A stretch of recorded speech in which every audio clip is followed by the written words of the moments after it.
Salut les chouks, on se retrouve pour une nouvelle semaine de lecture. Aujourd'hui on est lundi 16 et je vais commencer cette vidéo par déjà vous parler un petit peu de ce week-end puisque j'ai pas repris la caméra. Donc vous le savez, vous n'avez pas pu passer à côté. Évidemment on a gagné la Coupe du Monde de football. Et je voudrais déjà commencer cette vidéo par vous dire que malheureusement, chez nous, on n'a pas vraiment su fêter ça. Ça m'a vraiment déçue parce que voilà, j'avais un souvenir, moi, quand on a gagné la première fois, j'avais 9 ans. Et j'avais un souvenir que les rues étaient blindées de monde. Et j'avais qu'une envie, c'est quand on a gagné, c'était d'aller faire la fête dans les rues. Et bah figurez-vous qu'ici ils savent pas trop faire la fête, la ville était archi morte. Alors la mairie, elle avait employé les gros moyens, il n'y a pas d'autre chose à dire. Elle avait bloqué carrément la rue principale de la circulation. Je pense qu'elle croyait que c'était peut-être les Champs-Élysées. Et du coup, quand on est descendu en ville pour aller voir s'il y avait, si ça bougeait un petit peu, et il n'y avait rien du tout. Les gens étaient rentrés chez eux. Enfin, franchement, on aurait perdu, c'était la même ambiance. Et franchement, j'étais trop dégoûtée parce qu'en plus, je voulais vous filmer ça. Et du coup, voilà. Alors, heureusement que où j'étais, il y a eu un petit peu la fête.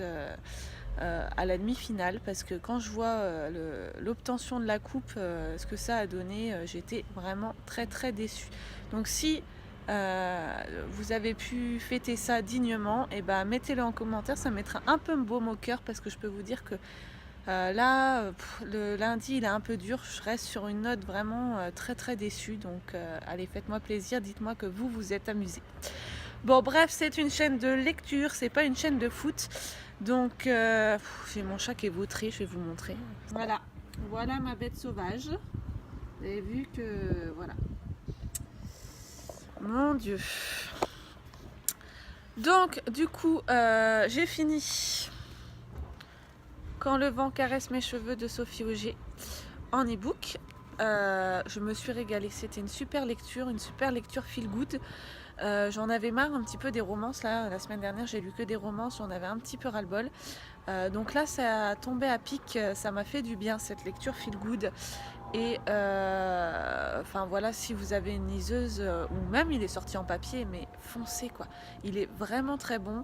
On passe vraiment un très bon moment au clos, le lieu où se déroule l'histoire. Et puis on sent que c'est vraiment authentique puisque Sophie Auger vit actuellement au clos et elle s'est vraiment inspirée de l'endroit où elle vit pour écrire cette histoire. Et c'est vraiment doux, il y a une tonne d'émotions. Moi j'ai été parfois émue jusqu'aux larmes. Alors c'est vrai que je suis un petit peu sensible dès qu'on parle des animaux. Voilà, il y a des anecdotes animalières qui sont hyper touchantes. Et du coup c'est vrai que moi je suis assez sensible à ce sujet. Donc j'ai eu plusieurs fois les larmes aux yeux. C'était vraiment une lecture toute douce, trop belle. Après, il y a des petites choses qui m'ont dérangée, notamment le fait que voilà, elle fasse passer des revendications par certains de ses personnages. Et enfin voilà, elle y va vraiment fort de café. Je trouve que voilà, il y a des messages qu'elle veut faire passer et elle y va pas avec le dos de la cuillère. Ça m'a un peu dérangée parce que voilà, j'avais vraiment l'impression, voilà, je te donne une leçon de vie, c'est comme ça qu'il faut faire et pas autrement. Et moi, j'étais pas forcément d'accord avec les messages qu'elle souhaitait faire passer.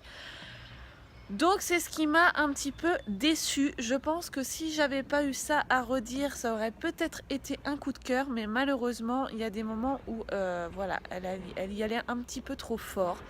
Et donc je suis d'accord, un auteur, il est aussi là pour sûrement véhiculer des messages auxquels il adhère, sauf que le lectorat n'est pas toujours d'accord, et quand on y va fort, ça fait plus l'effet inverse. Moi, ça m'a fait lever au ciel à plusieurs reprises.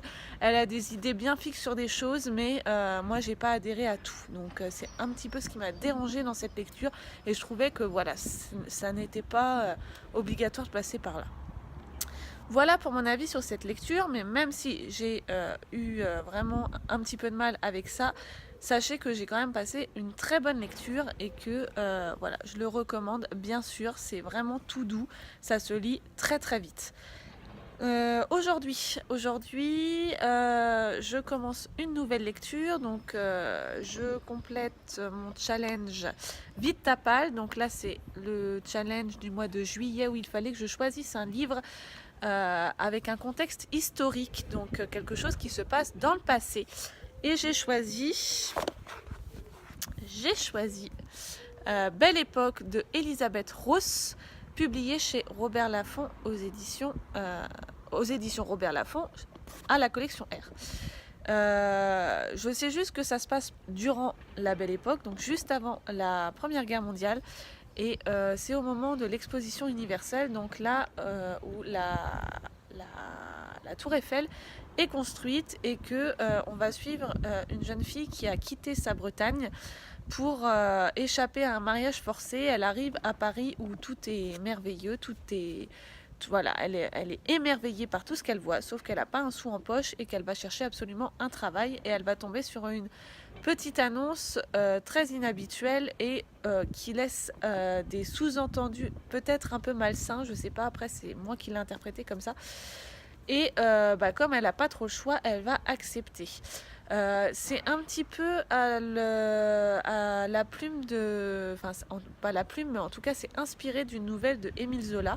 Et la nouvelle de Émile Zola dont on s'est inspiré, elle est à la fin de ce livre. Donc ça me fait plutôt plaisir. Comme ça, je pourrais comparer et voir comment s'est inspiré l'auteur.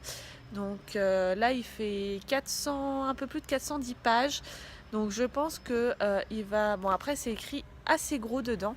Je pense qu'il va me durer au moins... Enfin, je pense pas le finir avant mercredi. Donc on verra si je vous reprends d'ici là, si je vous ferai un petit point lecture durant la lecture de ce roman. Ça, on verra bien si j'ai des choses à vous dire entre deux.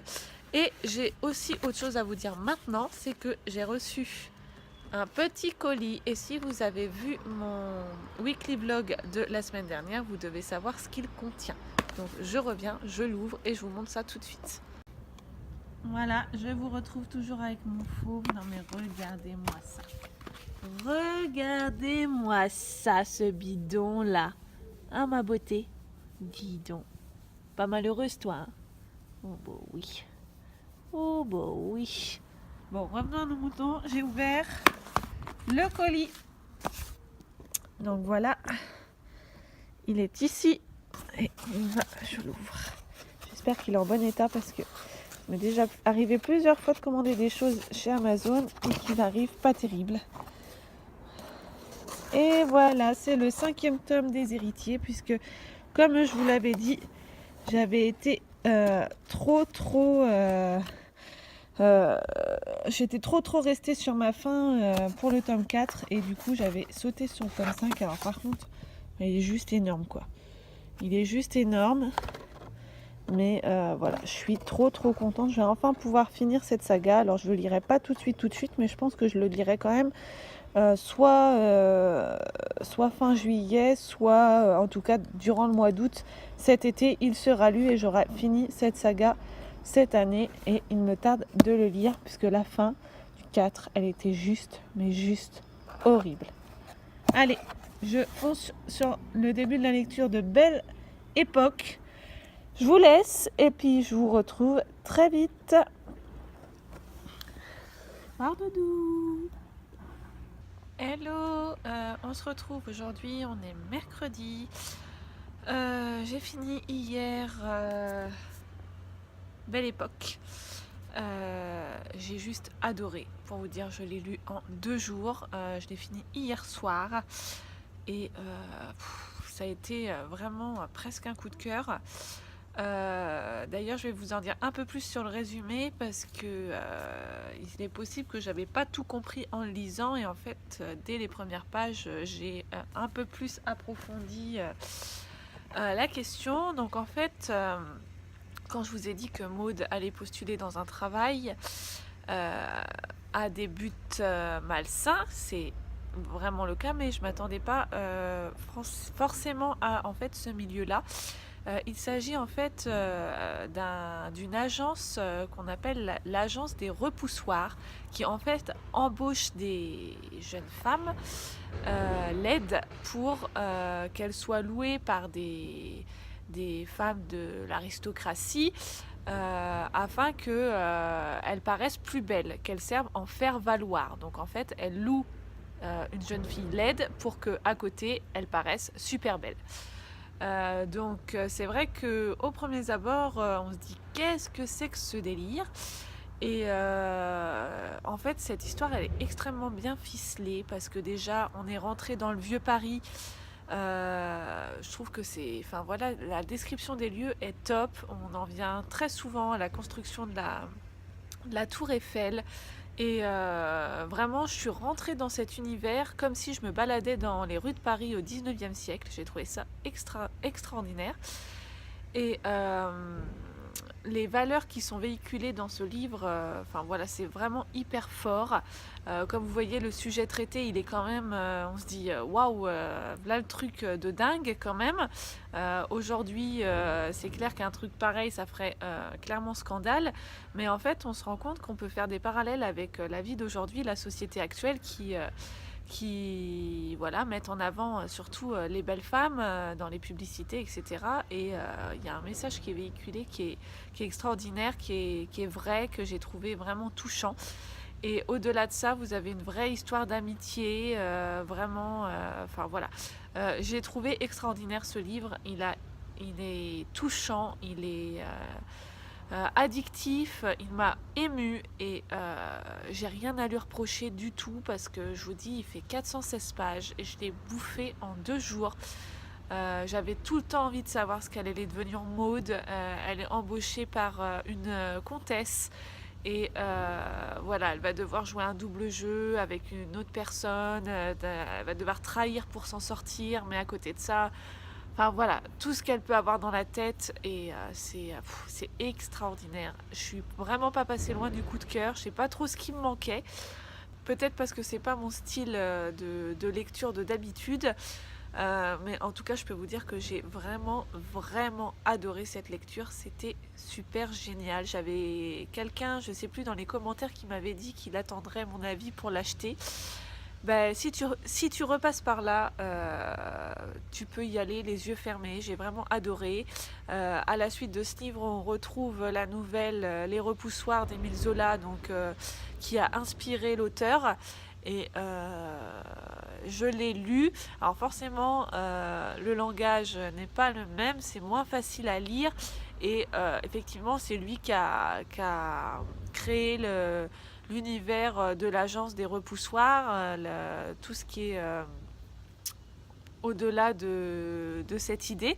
Mais l'auteur a vraiment su créer un autre univers, notamment avec les personnages principaux, hein. Évidemment, les personnages, je les ai vraiment trouvés extraordinaires. Ils sont tous différents les uns des autres, et je trouve que voilà, les sentiments sont vraiment là.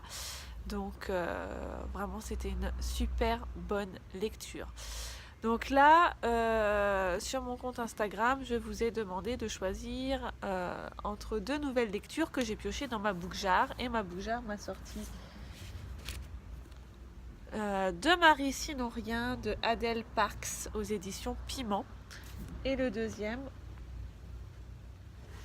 qui est derrière moi, 7 ans de désir de Sylvia Day aux éditions J'ai lu. Donc voilà, en attendant, je pense que je vais lire un petit manga pour attendre de voir un peu les résultats parce que j'ai vu que c'était très serré. Donc je pense que maintenant je le commencerai que demain. J'attendrai de voir demain matin quel est le livre qui a remporté le plus de votes. En tout cas, n'hésitez pas à me suivre sur Instagram puisque c'est là où je suis la plus présente. Et voilà, si vous voulez participer à mes choix de lecture, etc., n'hésitez pas à vous abonner. Je vous mets ici mon pseudo Insta. Salut tout le monde, on est jeudi. Il est 8h16. Pour vous dire, ce matin, je suis tombée du lit. Euh, Hier, j'ai passé une journée de lecture désastreuse.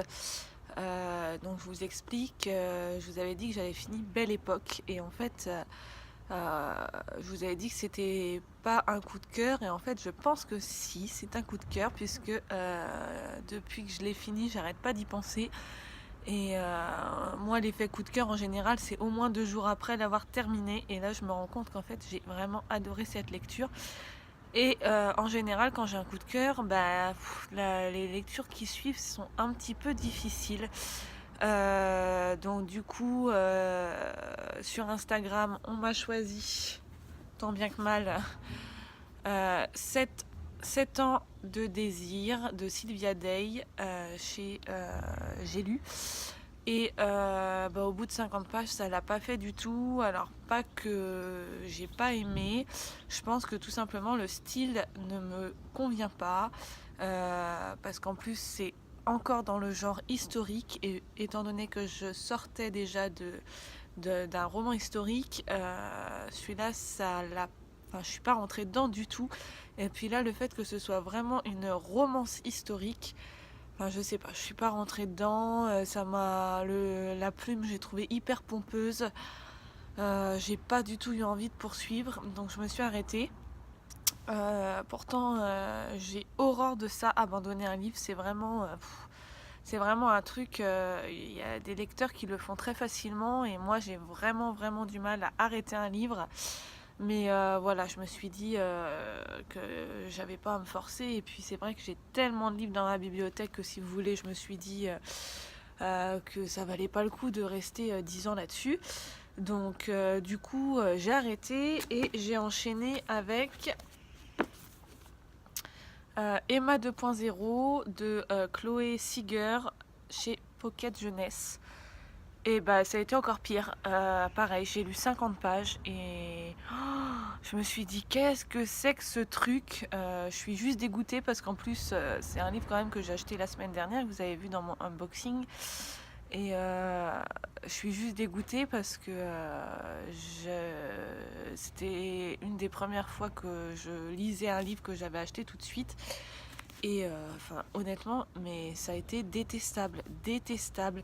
L'héroïne Emma, c'est un personnage que je n'ai pas supporté du tout, qui est horrible, qui se plaint tout le temps, le cliché parfait de l'adolescent, qui a connu une rupture amoureuse, elle est restée, allez, à tout casser 2 semaines avec le garçon en question, c'est la fin du monde. Elle est collée aux réseaux sociaux, elle est désagréable avec tout le monde. Enfin bref, franchement, déjà au bout de 50 pages, déjà je la supportais plus. Donc j'ai arrêté. En plus, je vous avais montré que la mise en page était un petit peu particulière. Voilà, donc comme si c'était des articles de blog en fait. Et sauf que à chaque page c'est écrit ça, sauf que c'est la suite de l'histoire avec des paroles, etc. Donc je comprends même pas la mise en page de l'auteur, quoi. Pourquoi c'est un post alors que t'as du dialogue, t'as tout. C'est pas quelque chose qu'elle poste sur internet, c'est une histoire. Enfin bon, bref, j'ai pas compris du tout. Donc là, honnêtement, je suis très très déçue. J'ai été voir un petit peu sur Livre Addict. Je me suis dit peut-être que je connais une panne de lecture, là c'est peut-être le problème. Peut-être que là, suite à mon coup de cœur, je vais avoir du mal à rebondir sur quelque chose qui me plaise vraiment. Mais en fait, sur Livre Addict, j'ai vu que tous les avis étaient comme les miens, donc comme le mien. Donc je me suis dit que finalement, voilà, ça me rassurait un petit peu. Et celui-là, j'ai pour le coup aucun scrupule à l'arrêter parce que là, c'était juste pas possible. Autant Sylvia Day, je pense que c'est vraiment moi, c'est le style qui me correspond pas, j'accroche pas aux romances historiques, donc je pense que voilà, c'est juste le genre qui me plaît pas. Autant celui-là, enfin vraiment, j'adore les histoires d'ados, j'adore tout ça, me replonger dans les années collège, lycée, etc. Mais là, c'est juste insupportable, insupportable. Donc, je comprends même pas comment ça a pu être publié. Enfin, l'histoire, l'écriture, elle est tellement peu retravaillée que j'ai l'impression que c'est quelqu'un qui a posté sur Wattpad et que les éditions ont balancé comme ça. Mais l'écriture, elle est hyper fadasse. Il y a, enfin, vraiment, c'est vraiment pas terrible du tout. Donc si vous aviez envie de le lire, ne l'achetez pas en neuf en tout cas. Achetez-le d'occasion parce que honnêtement il coûte 17 balles. 17 balles pour un truc comme ça, au secours quoi. Donc moi je suis quand même bien contente de l'avoir acheté d'occasion, même si je trouve que je l'ai encore payé cher pour ce que c'était. Voilà, au moins ça sera pas une grosse dépense à se mettre sous le coude parce que là c'est vrai que c'est moyen. Donc j'ai arrêté le carnage pour hier. Je me suis dit bon, laisse tomber, aujourd'hui ça ne passe pas. Donc j'ai juste lu un manga le soir, le tome 3 de Nana. Et voilà, ça m'a bien suffi. Je me suis dit on verra une autre lecture demain parce que là c'est juste pas possible. Donc du coup une copine, Maude, m'avait proposé de faire une lecture commune sur le 8e tome d'Harry Potter, et comme c'était une valeur sûre, je me suis dit peut-être que ça va me dépasser, et voilà, je vais pouvoir me remettre vraiment à la lecture sans trouver tout fade. Donc je me suis dit que là c'était la bonne occasion. Donc on est parti pour Harry Potter et l'enfant maudit de J.K. Rowling, publié chez Gallimard, et il s'agit de 8e tome qui est sorti il n'y a pas très longtemps et qui est une pièce de théâtre. Donc j'ai vu qu'il y avait des avis très très mitigés. Je ne sais pas du tout ce que ça va donner, donc on va voir. En tout cas, bon, c'est du Harry Potter. Je me dis quand même, pour que j'aime pas, faudrait vraiment y aller. Donc on y va et je vous en dirai plus dans la journée.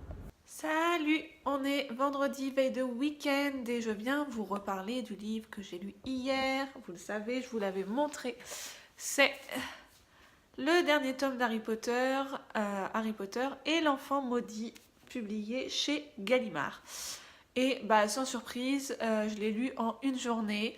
J'ai adoré. Alors certes, ça a suscité un petit peu moins d'intérêt quand même que les autres tomes de la saga. Je trouve que voilà, j'en ai parlé avec plusieurs personnes qui l'ont lu.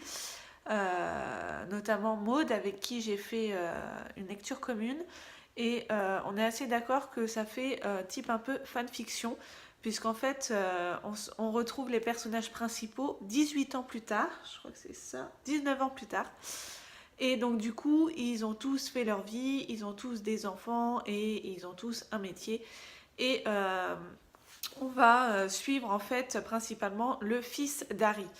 Et honnêtement, j'ai adoré parce que retrouver l'univers, je trouve que ça a été hyper bien fait quand même, parce qu'il y a des anecdotes qu'on retrouve, il y a l'intrigue principale qui traite en fait d'un événement qui s'est passé aussi durant la saga. Et tiens, regardez, qui descend de l'escalier et qui a fait la sieste toute la nuit, toute la journée même d'ailleurs. Du coup, voilà, j'ai juste adoré parce qu'en plus des personnages qui sont morts dans la saga, on les retrouve aussi, et notamment un qui me tient beaucoup à cœur. Alors je vais pas le dire pour ne pas spoiler, mais voilà, ça permet un petit peu de dire au revoir à cette saga, même si bah, ça me fait mal au cœur, et de toute façon ça sera pas un vrai au revoir parce que bien sûr que je la relirai, mais voilà, c'est un tome qui fait du bien. Après, faut pas partir avec des attentes de fou. Comme je vous ai dit, ça n'a rien à voir avec les autres tomes, mais voilà, c'est un roman qui fait du bien et qui m'a fait très plaisir, et puis qui m'a aussi sorti un peu de ma panne de lecture. Donc voilà, donc je l'ai lu en une seule journée, donc je suis super contente et j'ai vraiment passé un très bon moment. Oui, vous avez vu, je suis pas dehors aujourd'hui parce que regardez, je vais vous montrer un petit peu l'état du ciel si vous voulez. Voilà. Voilà, donc là on a eu une grosse détonation, si vous voulez, j'ai pas trop envie d'aller dehors.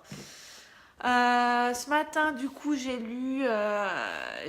commencé un e-book qui était au croisement des chemins. Donc je vous mets l'image de la première de couverture ici, qui était publié chez les Something Else Éditions. Je l'avais eu en promo, je l'avais acheté, ils avaient fait une opération un week-end et j'en avais profité pour l'acheter parce que le résumé avait l'air très sympa. Et en fait, c'est une romance, mais du point de vue d'une grenouille. Donc en fait, la grenouille, elle est pile à l'endroit où il y a un groupe de jeunes qui se réunissent. Et elle suit leurs histoires et voilà, elle les espionne pour en savoir toujours plus. Et bah, autant j'ai trouvé que l'histoire était hyper intéressante et avait du potentiel, autant j'ai trouvé que l'écriture c'était une catastrophe. Le problème, c'est que le nom des personnages n'est absolument pas donné, quasiment pas. Et que du coup, au bout d'un moment, je me suis complètement perdue. Je ne savais plus de qui on parlait. Je ne savais plus de qui. Ce qu'on vient de dire là, ça concerne qui. Je ne savais plus. Et j'étais à 35% du roman. Et du coup, j'ai arrêté cette lecture parce que je ne me voyais pas aller jusqu'au bout. Pourtant, c'était un petit livre. Il me semble 150 pages, un peu plus de 150 pages, donc c'était vraiment une courte lecture. Mais voilà, au bout de 35 pages, j'étais complètement perdue. Alors on a, bien sûr, ça justifie par le fait que la grenouille, et d'ailleurs, on se demande si l'auteur n'a pas eu cette réflexion, puisque la réflexion de la grenouille, c'est je ne connais pas leur nom, alors du coup, elle leur donne des pseudo-surnoms ou un détail par rapport à leur physique, mais honnêtement, c'est pas suffisant. Enfin, quand il y a plusieurs personnes comme ça, moi j'ai été perdue, mais très très vite. Et du coup, oh là là, ça commence à souffler. Ouh, pas envie d'aller dehors. Et du coup, oh là là là là. Et là, ça va être la tempête. Oh, il y a tout qui tombe. Eh, regardez. Mon parasol, il est tombé. Alors, pas le rose, mais j'en ai un autre. Oh là là, il y a tout qui va s'envoler. Bref. Et du coup, bon, voilà, ça l'a pas fait. Ça l'a pas fait. Du coup, comme j'étais perdue, c'est vrai que, bah voilà, j'ai pas eu d'intérêt à aller voir plus loin. Donc, du coup, j'ai commencé un autre livre. J'ai commencé le roman Tug, donc The Hate You Give de Angie Thomas, publié chez Nathan, qui traite notamment du racisme, des manipulations, etc. Dans l'Amérique et bien sûr de l'écart entre les noirs et les blancs. Et en fait, c'est l'histoire de Star qui a 16 ans et qui est dans sa banlieue et avec son ami Khalil, et ils se font arrêter par la police et sans prétexte, Khalil se fait tuer et prend 3 balles dans le dos par un policier. Et du coup, elle va essayer de lui rendre justice, à ce que j'ai compris. Après, j'en suis pas beaucoup loin là, pas beaucoup plus loin là. J'ai juste lu 70 pages, donc je suis vraiment pas très loin. J'ai juste assisté au meurtre et au fait qu'elle se sent extrêmement mal. Donc je peux pas vous en dire plus pour le moment. En tout cas, j'espère que celui-là, je vais accrocher.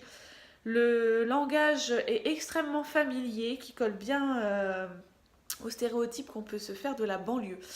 Il y a pas mal de personnages, il y a une famille assez complexe, voilà, famille recomposée de chez recomposée, donc c'est un petit peu dur de faire du lien.